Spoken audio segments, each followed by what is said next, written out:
Welcome to the February edition of Curriculum Connection. I'm Medford's Curriculum Director, Laura Lundy. Tonight we will examine how technology allows teachers to be more innovative in their classrooms. Ask teachers and they will tell you that if they could get more time with students one-on-one, they could make a bigger impact in student learning. However, according to author Clayton Christensen, it is estimated that at least 80% of a typical teacher's day is spent keeping order and commanding attention, which leaves only 20% available for tutoring students one-on-one. Tonight, we'll see how this challenge is being solved through low-cost technology solutions. Challenge 1. How does a kindergarten teacher tutor kids in reading while keeping the rest of the class engaged in valuable work? This listening center is a tool that we use in kindergarten so that we can have a teacher interacting with a smaller group of students during our reading instruction time. And so instead of having the whole class together while we're working on reading instruction, we can be broken up into smaller groups, and some students who are at a higher level of reading can be working with me at once, while some other students can be doing multiple different activities around the classroom. The listening center is one that they can do. Can have up to 4 students at the listening center at a time with 4 headphones. The CD of the book that they're listening to goes into the CD player, and then each student gets a copy of the paper book in their hand, and then they're following along in their books with the pictures and the words as they're hearing the book read to them in their headphones. Challenge 2. How does a teacher introduce a new concept and still have time in class to practice it? Of water to meet all of our needs. It looks like the supply is endless. But is it? A traditional classroom spends the majority of time teaching and reteaching a concept or idea, leaving very little classroom time to practice. Teachers are then faced with a difficult decision. Do I make students practice this concept at home without any guidance, or do I eliminate a topic so that I can spend more time practicing it in the classroom? When a teacher flips the classroom, students watch the lecture at home, which frees up time in class for students to work with the new material and gives students access to the teacher when they need help. Middle school teachers, such as math teacher Toby Anderson, just started experimenting with this new idea. I make a video for the students to watch. I put it on my website. They can watch me teaching the lesson that's going to be happening the next day.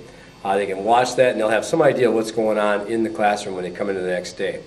And the reason for that is to be able to come in the next day and not spend so much time on lecturing and more time on doing. And so I can differentiate in my classroom a lot better, where some kids who are struggling, I can help them whenever they need it. Kids who know what they're doing can go on and do some harder problems, and we spend more time in class working and less time me talking and them listening. One 8th grade student says she likes the idea of watching the lecture at home. I think the videos are a lot better. I learned a lot more than I think I would in class. It's a lot easier to understand, and you can go back and watch it again. Challenge 3. How do teachers give students immediate and frequent feedback when they have so many students to manage? In a traditional classroom, a teacher will give a quiz, collect the quiz, correct the quiz, and then give the quiz back. This feedback loop could take a day or more. Social sites like Edmodo have shortened the loop, allowing students to get instant feedback. Stetsonville students and teachers explain Edmodo. It's like Facebook, but it's for educational use only. Yeah, you can't write just like hi, because then otherwise the teachers will delete it. When we're studying for tests, I put a practice quiz online as opposed to having them do a worksheet, and they're able to do the test and get immediate feedback, and I can see how they did, so it's a great review tool. Sites like Edmodo also allow students to submit papers online and teachers to add comments. Well, they type something up using Word and they submit it as a draft usually, and then what's wonderful is I'm able to read it and make comments on it and send it back to them so they can get feedback really in a lot of detail, a lot more than just me sitting down and writing things on their draft. And I can highlight things and put comments wherever I want to, and they're really excited about it. I'm getting, every day, in this paper, did you make comments on my paper yet? Can I see that? Can I see that? They just love that feedback there. Some of the best learning comes from kids interacting with kids. Using Edmodo, students are able to start and have discussions with each other.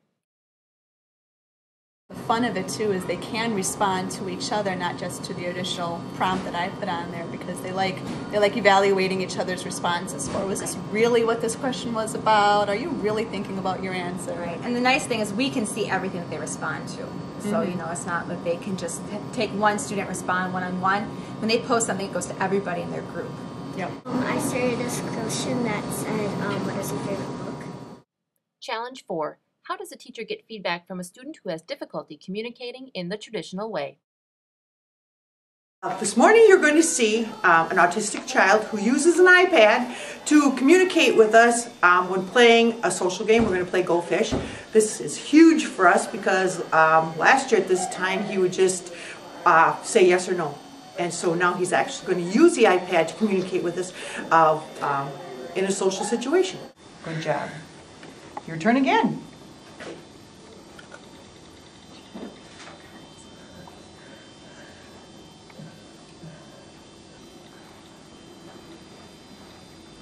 I want 6. Good job.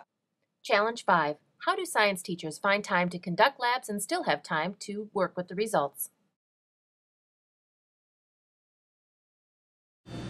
Well, typically what we do for a lab, and this is in my AP Bio class, we would set up an experiment. It might take 3 days.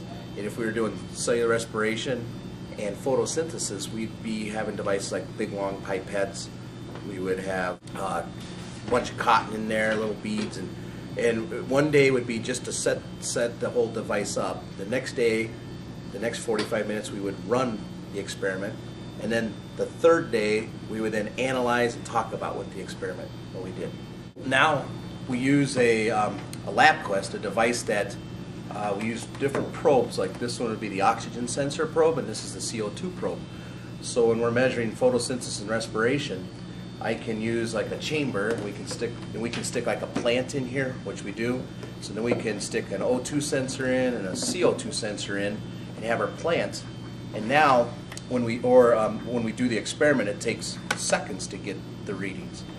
Previously, we could only test the situation at that time. And now, I can put a plant in here and set it against the window, and we can measure the rate of the amount of oxygen being produced and the amount of CO2 being taken in by the plant, and we can take data every minute for 2 straight days. According to author Ian White, innovation is a catalyst to unexplored opportunities.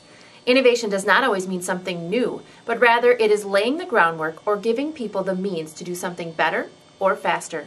Devices such as the listening centers, free social sites like Edmodo, and the video camera, when used in an innovative way, have helped teachers move away from teaching to the whole group and allow them to devote more of their teaching time to one-on-one tutoring and instant feedback, something all kids need. For Curriculum Connection, I'm Laura Lundy.